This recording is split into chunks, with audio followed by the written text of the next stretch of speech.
Hi, I'm Jeannie Rittmuller and I work for Hallmark, a company that believes when you care enough, you can change the world. That's why we're dedicated to creating a more emotionally connected world and making a difference in the lives of others. I make a difference as a studio director and artist. How do you use creativity at work? So guys, I have an awesome job. I use my imagination and creativity every day. I get to do it with other artists, cartoon artists, lettering artists, you name it.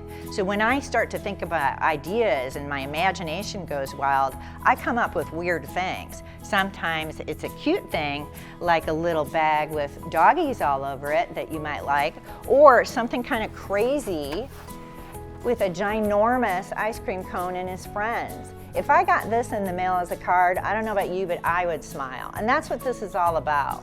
Imagination and creativity comes in all shapes and sizes. What inspires you to be an artist? So guys, I don't know if any of a parent or a teacher ever told you you had a vivid imagination or an overactive imagination. Well, I was told that all the time as a kid.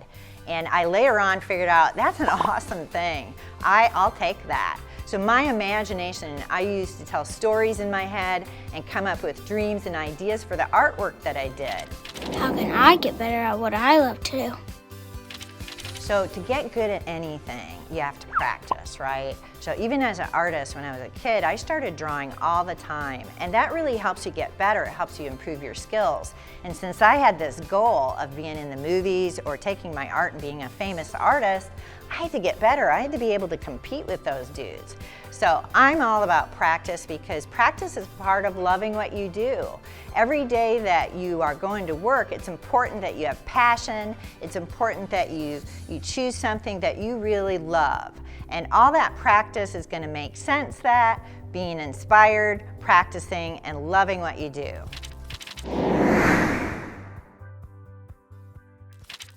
So every once in a while, I like to do an imagination exercise. And all this is trying to get your brain started, right? Trying to get that energy going.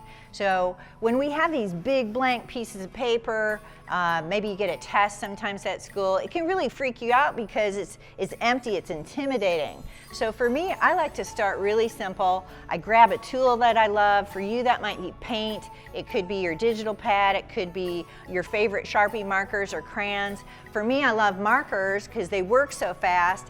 And let's get started because the first thing I do is not too difficult. Anyone can do this, guys. I put a mark down on the paper. And usually I start with a line because that can be anything, a zigzag, a wiggle. I'm gonna go for a wiggly line here today. And already I feel super better because this isn't blank anymore. It isn't nothing. It's on its way to becoming something. So I'm already getting inspired by just that because it could be anything. It could be hair, it could be a river. There's a lot of ideas just from that wiggle line. So I'm also big about shapes. When you're an artist, shapes really are the building blocks to artwork.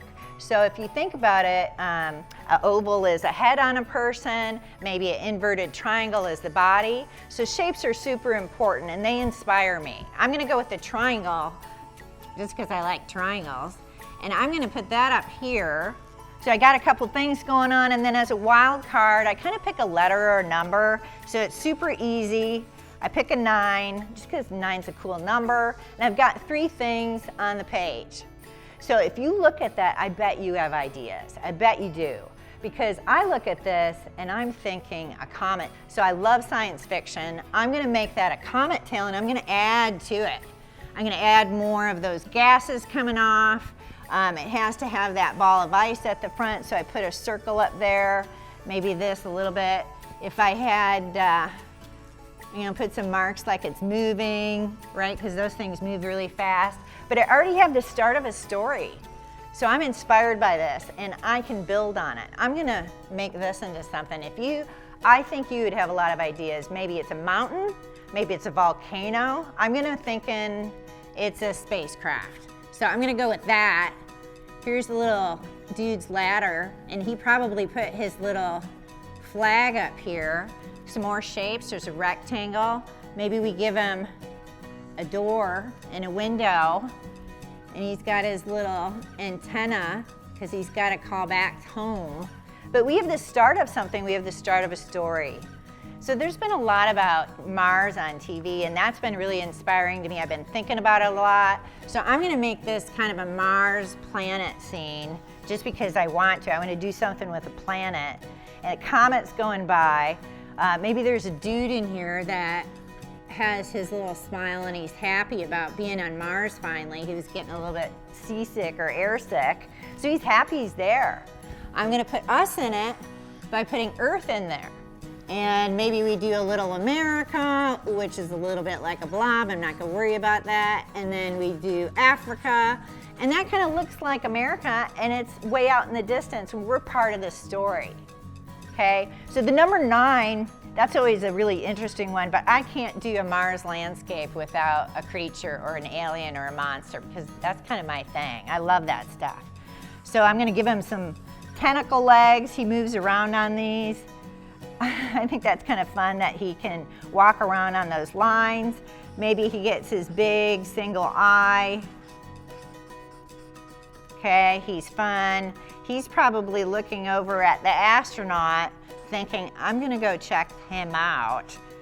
He's in my neighborhood. I'm gonna go say hi. Maybe we have a drink together. We're gonna eat together, watch TV, right? So pretty soon I have a story.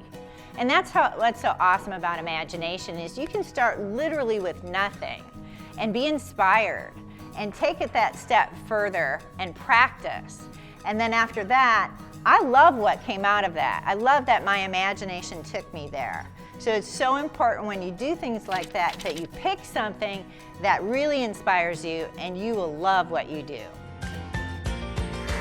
For more creative inspiration, be sure to explore our website at hallmarkkaleidoscope.com and check out our other program offerings, or call 816-274-8300 and follow the prompts to hear an imagination-inspiring message or fun song.